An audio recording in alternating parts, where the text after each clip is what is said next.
ọ̀rọ̀ àwọn ọmọléèwé àtàwọn tíṣà táwọn agbésùmọ̀mí àwọn terrorists afẹ̀míṣòfò tí wọ́n jí gbé nípínlẹ̀ Ọ̀yọ́ ó tún ti bá bòmí ìyọ o. ẹ wò ó fọ́nrán kan ló ń jà rìnrìn báyìí níbi tá a ti rí àwọn báńdíìtì tí wọ́n ti pọ̀ kan nínú àwọn tíṣà yẹn. alàgbà Michael Oyedokun wọ́n pa wọ́n dúnbú ẹ̀bí ẹni dúnbú ẹran ni o. ìkúnlẹ̀ abiyamọ o eléyìí burú jáì.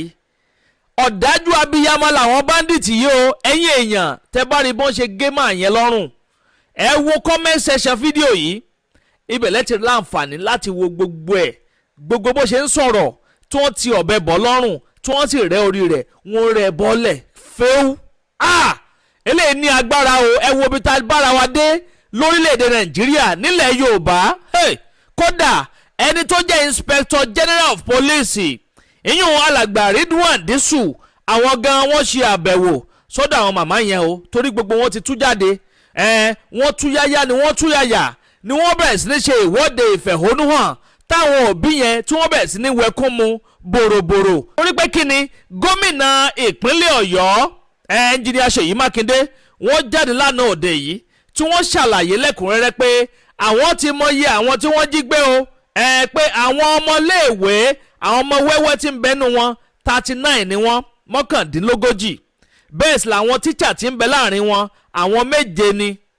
papọ̀ mọ́ ẹni tó jẹ́ principal wọn Mrs Rachel Alamu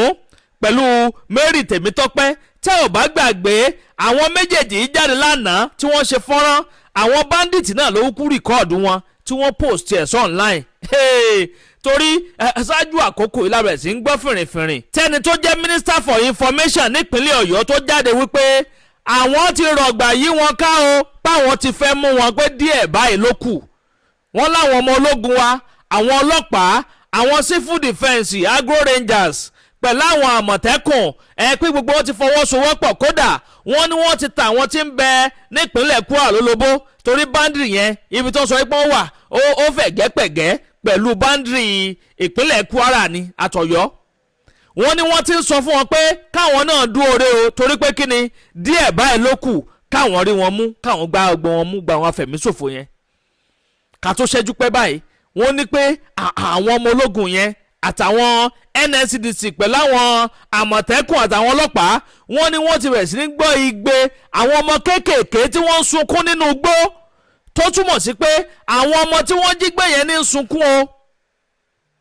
àwọn ọmọ yẹn ni wọ́n ń sunkún wọ́n ti pàkánú wọn báyìí àwọn bandit ti pa bàbá yìí alàgbà Michael Oyedokun wọ́n jẹ́ kó dárúkọ ẹ̀ tán wọ́n wá ti ọ̀bẹ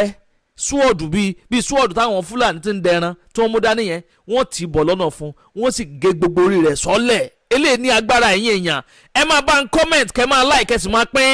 fọ́nrán yìí káàkiri lógúnlógún lọ́gbọ̀nlọ́gbọ̀n ẹ máa pín ẹ jẹ́ kó rìn dáadáa kó kan ọ̀pọ̀lọpọ̀ àwọn èèyàn lára fẹ́yìn tẹ̀ ṣẹ̀ ń bá ìkànnì yìí pàdé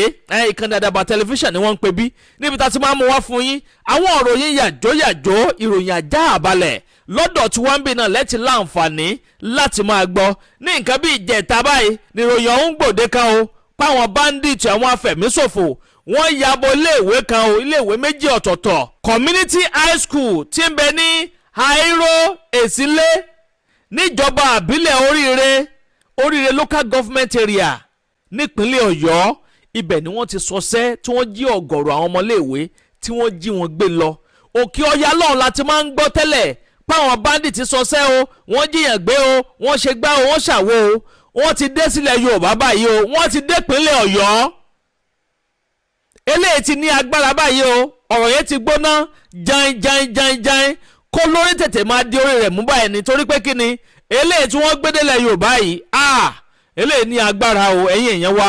ó ní agbára o ó gbẹnu tán ó lékenkà kódà ó tún pakasọ. Inspector General of Police àwọn náà wá síbi ìṣẹ̀lẹ̀ yẹn lánàá òde yìí àwọn fọ́nrán pọ̀ tí mo bá yín mú wá tí màá máa play fún yín lọ́lọ́kan òjọ̀kan àwọn màmá méjì tó jáde lánàá yẹn màá play fọ́nrán ẹ̀ fún yín. Inspector General of Police wọ́n bẹ̀ sí ní pẹ̀tù sáwọn màmá yẹn ń pẹ̀tù sí wọn lórí pé ẹ farabalẹ̀ ẹ fọkànbalẹ̀ à ń ṣiṣẹ́ wa bí iṣẹ́ à ń rí dájú pé a rescue gbogbo àwọn ọmọ tí ń bẹ lákàtà àwọn agbénipa yìí àwọn agbénipa yẹn ò tí ì sọ iye owó tó fẹ́ gbà wọn ò tí ì sọ iye ránsọ́ọ̀mù táwọn ó gbà kó tó di pé wọ́n yọ̀ǹda wọn àmọ́ wọ́n ń jẹ́ káwọn ọlọ́pàá mọ̀ pé àwọn ò béèrè wá o bóyá òun gẹ́ ló fà á tí wọ́n fi sáré pa alàgbà Michael Oyedokun ẹ̀yìn èèyàn eléyìí gbẹnu tán kódà ń gbomijé lójú ẹni tíyẹn bá jorí ahun àánú ó ṣèyàn o bẹ́ẹ̀ ni eléyìí gbẹnu tán o ẹ wò ó láì dènà pẹnu ẹ jẹ́ ń kó àwọn fọ́nrán ẹ̀ wọlé kẹfà balẹ̀ gbọ́ bá àwọn ti ṣe jẹ́ gan ní pàtó ẹ má yí kó ń bẹ̀ Àdàbà tẹlifíṣàn náà lẹ́wà mò ń bọ̀ náà. ilé òjò ní yàtọ̀ tó kù ilé òjò lápò àyè ọjọ́ ìtọ́jú pé àwọn èèyàn wà tó ń wá wọn káàkiri bẹ́ẹ̀ ni ìfẹ́ sọ pé ìsàlàwà ó láwọn kan ní ìta ìṣe náà àdúgbò bàtà bá ti ṣe nǹkan bẹ́ẹ̀ yẹn Ọlọ́run máa ń fún wa rí tó lábọ̀ Ọlọ́run máa fún wa ní ilé ìtọ́jú mo kàn fi kẹ́kọ̀ọ́ máa ń ṣe fáwọn ni pé ọ̀pọ̀ àpẹẹrẹ ọkọ̀ ràn wá lọ́wọ́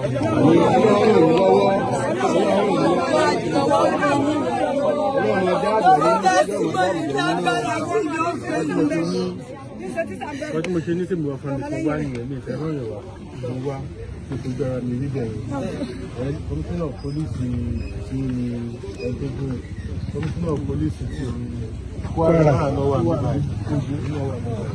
torí pé gbogbo igbó ìlú gbà síra wọn gbogbo àwọn komisanna tó ń lọ sí ìwé ìsìn ìgbọ́dọ̀ ṣiṣẹ́ pọ̀ tó mo ní pèsè àwárí ajẹ́kẹ́ mọ̀ ìgbọ́dọ̀ à ń ṣe so gbọ́dọ̀ kan máa ṣe fáwọn àtàwọn kan ní ẹ̀kọ́ fàdúrà fún Ọlọ́run rẹ̀ lọ́wọ́ Ọlọ́run kò ní ṣe Ọlọ́run sì rẹ̀ kò ní tì í lójú àtọ́gbò ní sáyé lẹ́sẹ̀ àtọ́gbò ní sáyé lẹ́sẹ̀ Ọlọ́run kò ní ṣe èyí lọ́ra ọmọdé lọ́ra àmúta ọ̀nì ẹ bá wọ̀ ni.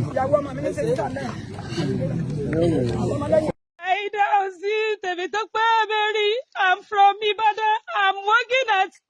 First Baptist Church Ogbomoso Yawota area. Yesterday, the people of the young people came to our school, and we are making now both the teachers and the children. We are all here. We need help from the federal government and the state government, both the church, First Baptist Church Yawota, and the community. We need your help so that these people will release us. Please help us.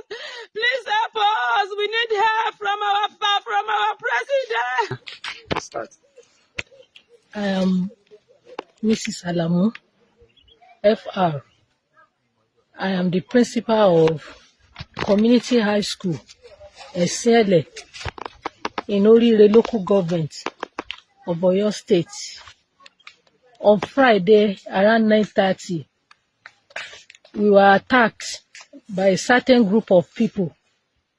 and a good number of us were abducted, the staff and the students as well. And we have been here since Friday. I am making this video to ask for help from everyone, starting from the federal government of Nigeria and Oyo State government, Engineer Seyi Makinde, the Christian Association of Nigeria, and all well-meaning Nigerians, that they should come to our help and settle this thing peacefully so that our lives will not be lost. Thank you very much.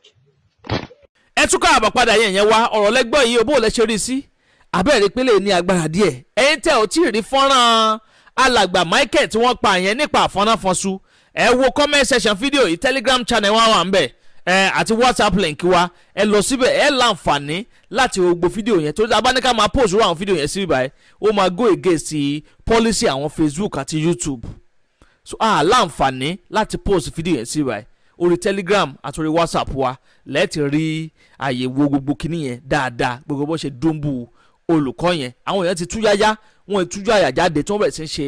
ìwọ́de ìfẹ̀hónúhàn nínú fọ́nrán míì tí màá bá tún gbé jáde láìpẹ́ yìí ẹ láǹfààní láti rí gbogbo protest yẹn bí ògbẹ́ ṣe lọ pátápátá àti gbogbo interview tí wọ́n ṣe fún àwọn èèyàn ń bẹ̀ ẹ bá mi comment kẹ́ máa like kẹ́sì máa pín fọ́nrán káàkiri lógúnlógún lọ́gbọ̀nlọ́gbọ̀n kó lè ti kan ọ̀pọ̀lọpọ̀ àwọn èèyàn lára ẹ ṣeun tẹ̀ ń gbọ́ wa ẹ kú kalẹ̀. agbe ní gbére pàdé olókun àdùkò ní gbére pàdé ọlọ́sà òdìdẹrẹ́ ní gbére pàdé wọn lóde ìwò fún ìwọ ọmọkùnrin tí nǹkan rẹ̀ ò ṣe déédéé ìwọ ọmọkùnrin tí ṣàyàwó rẹ̀ ó ṣẹ̀ṣẹ̀ mọ gbọ́ jìgìjìgì lára lójú lọ mú kára rẹ̀ ó tó le ìwọ ọmọkùnrin tó ń retí ọmọ bíbí ìwọ ọmọkùnrin